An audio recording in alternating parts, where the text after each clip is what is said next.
উনি তো কি সব বলে ভয়ঙ্কর বিষয় সেগুলো আমাদের দরকার নাই। পরে যাই হোক অনেকভাবে বোঝানো হলো। গিয়ার পরে যখন আমরা কথা বললাম তখন তো দেখলাম যে আকাশ আর পাতাল। সবকিছু মিলে তখন ফাইনাল হলো আমি কোটি টাকার কাবিনটা করলাম। ওকে, সো আপনার ফুল মানে অ্যাজ এ অ্যাক্ট্রেস হিসেবে যদি বলি, নায়িকা হিসেবে যদি বলি, তাহলে এটা কোটি কোটি টাকার টাকার কাবিন। কাবিন এক্স্যাক্টলি। শর্টকাট এক্সপিরিয়েন্সটা একটু জানি যে ওই সময় ফার্স্ট ছবি এবং এটা সুপার হিট ছবি আমরা যত জানি, পরবর্তীতে অনেক হিট হয়েছিল। কেমন লাগলো? নতুন একটা ফিল্ড, আগে থেকে কিছু টুকটাক অভিজ্ঞতা ছিল? না, সিনেমার কোনো অভিজ্ঞতা ছিল না, বাট ক্যামেরার সাথে আমার অভিজ্ঞতা ছিল।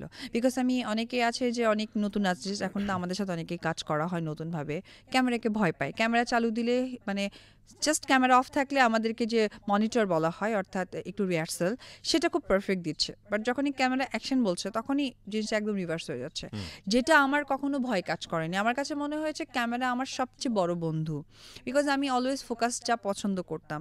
আমার যখন নাচ হতো আমি ক্যামেরা না দেখলে মানে ভালো নাচতে পারতাম না, আমারটা উল্টা ছিল, ক্যামেরা চলছে না না এই নাচের কোনো গুরুত্বই নেই এরকম মনে হতো। তো ওই জায়গা থেকে ক্যামেরা আমি ভয় পাইনি, বাট ওখানে যারা যারা আর্টিস্টরা ছিলেন তারা মোস্ট পপুলার অ্যান্ড সিনিয়র, এটা একটু আমার কাছে অনেক শাই ফিল হয়েছিল। এবং আমি যেহেতু রোম্যান্টিক হিরোইন ছিলাম, অনেক জায়গায় হতো যে ডায়ালগ বা তাদের সাথে ফিজিক্যালি অ্যাক্টিভিটিস হয়তো বা জড়িয়ে ধরা, এমব্রেস করা বা কাছে ডাকা বা চোখে চোখে তাকানো, এই জিনিসগুলো না একটু লজ্জাবোধ থেকে না শাই ফিল করতাম এবং প্রপার হতো না। আচ্ছা, তো ওভারকাম হয়ে গেল মানে খুব অল্প সময় নিজেকে ওভারকাম করে ওই জায়গাটা নিয়ে বিকজ যাওয়া? আমি যেহেতু নাচের মেয়ে ছিলাম আর আমি রাইট। আমি আমার সবচেয়ে বড় সাপোর্ট দিয়েছিল আমি ডান্সের সাথে যে নৃত্য কলা, অর্থাৎ প্রত্যেকটা নাচের সাথে একটা অ্যাক্টিং কিন্তু অনেক ইম্পর্ট্যান্ট। যেমন আমি কয়েকটা নৃত্য কলা করেছিলাম, সেটা হচ্ছে যে লাইলি মজনু, যেমন ওইটা নাচের স্টার্টিং থেকে এন্ড অব্দি আপনি যদি নাচটাই দেখেন আপনি একটা স্টোরি বলতে পারবেন, আচ্ছা এটা ছিল এই কাহিনী এই কাহিনী। তারপরে আমি নাগ পূর্ণিমা করেছিলাম, নাগ পূর্ণিমাতে যদি আপনি এ টু জেড ডান্সটা দেখেন স্টেজে আপনি বলতে পারবেন ও আচ্ছা এটা একটা স্টোরি, এটা ছোটবেলা, এটা মিডিল, এটা হয়তো বা বড় হবার পর। তো এটার কারণে না ওই অ্যাক্টিংটা খুব দ্রুত ধরতে পারতাম, বাট শাইনেসটা হতো আমার সাথে যারা আর্টিস্ট কাজ করছে তারা সবাই অপরিচিত। রাইট, না তখন আপনি বগুড়াতে থাকছেন, ঢাকায় এসে হ্যাঁ, কাজ করছেন, হ্যাঁ। তো কি যাওয়া আসার মধ্যে ছিলেন নাকি এখানে সেটেল হলেন? না, প্রথমে কোটি টাকার কাবিন, তারপরে তো ওই সেম প্রোডাকশনে আমি আরো ৪টা মুভি করেছি, পিতারাসন, চাচু, দাদিমা। তো এই সিনেমাগুলো যখন করেছিলাম ২টো-৩টে অবধি যাতায়াত করেছি।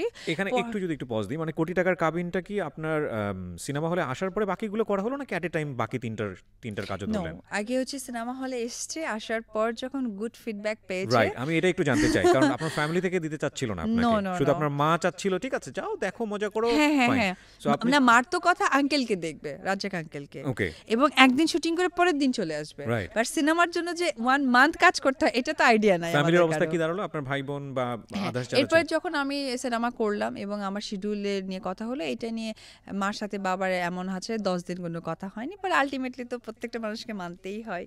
তো পরে সবকিছু ঠিকঠাক মানে হয়ে আপনি গেল। নিজে থেকে চাচ্ছিলেন যে না ঠিক আছে মা আমি মজা পাচ্ছিলাম। আমি Okay. ফার্স্টে 1 সপ্তাহের মধ্যে খুব শাই ছিল, পরে খুব মজা পেয়েছি। রাইট, না আমি কেন এই প্রসঙ্গটা নিয়ে কথা বলছি যে অনেক মেয়েরাই আসতে চায়, কাজ করতে চায়, কিন্তু ফ্যামিলি থেকে সাপোর্ট করে না। এটা বাংলাদেশের চলচ্চিত্রের একটা খুব নাজুক অবস্থার ওই সময়টার কারণে বা একটা নেগেটিভ সেন্স না, থেকে আমি অনেক সময় ওটাই বলে। তো বলছি 2007 এ যেটা হতো অস্ট্রেল সিনেমা হতো, তো প্রত্যেকটা বাবা মা তার মেয়েকে ভালোভাবেই দিতে চায়। তো যেটার ধারণাটা অনেক বাবা মার আছে, কিন্তু আজকাল অনেক স্মার্ট হয়ে গেছে, কারণ আজকাল সিনেমা হচ্ছে, ভালো পরিবেশ তৈরি হয়েছে, ভালো কিছু হচ্ছে, সো প্রত্যেকটা মানুষই তার ভালোটা প্রেজেন্ট করতে চায়। রাইট। এখন আর ওই মানে ওই চিন্তাধারাটা আর কারো মাথায় প্রথম নেই। ছবির সম্মানী কত ছিল? কোটি টাকার কাবিনে কোটি টাকা ৭৫,০০০ টাকা। 2007 সালে ইন্টারমিডিয়েট পরীক্ষা দেয় একটা মেয়ে, 1 মাস কাজ এসএসসি পরীক্ষা দিয়ে। এসএসসি পরীক্ষা দেয় একটা মেয়ে, 1 মাস কাজ করে ৭৫,০০০ টাকা পেয়েছে। It's a huge amount of money. না, সাথে আমার আজকে ছিল হয়তো বা ওনার পেমেন্টের জায়গা ড্রেস থেকে ছিল, তারপরে আমার আরো খুশি লেগেছিল অনেক বেশি, ভাইয়া আমাদের সাথে কমিউনিকেশনের জন্য ভাইয়া আমাকে একটা নোকিয়া সেট গিফট করেছিল কালো কালারের, সেটা তো আমি দেখতাম আর রেখে দিতাম, ইউজ করতাম না। ওকে, তারপরে আরো মজার ব্যাপার ছিল আমার লিপস্টিক ছিল, তারপর অনেক বেশি ক্রিম হাবিজাবি সবকিছু মিলে দিয়েছিল। তো এইটার খুশি রাখাতে আমার ৭৫,০০০ টাকা গায়ে লাগেনি। ওকে। সো অপু, একটা ব্যক্তিগত বিষয় আমরা যেটা জানলাম, অপু অনেক সাজতে পছন্দ করে। এখানে একটা বিষয় কিন্তু বলে রাখি, অপু আজকে ক্যামেরায় যেভাবে ফেস হয়েছে আমি জানি না এভাবে সে কখনো ফেস হয় কিনা, এটা ওনার ন্যাচারাল লুক। রাইট, এটা ওনার ন্যাচারাল লুক। এবং উনি আসলে চিন্তা করে নাই যে আমরা ভিডিও করব, রেডিওতে উনি আসছে। আসলে ঠিক বলেছেন। সো রেডিওতে উনি আসছে ওনার স্টোরি বলার জন্য, কিন্তু আলটিমেটলি উনি ক্যামেরা দেখার পরে উনি এখন একটু প্রিপারেশনের সময়ও নাই। সো এটা ন্যাচারাল লুক এবং এটা এক্সেপশনাল লুক। ভাইয়া ঠিক বলেছেন। ওকে, সো আমরা ধারাবাহিকভাবে একটু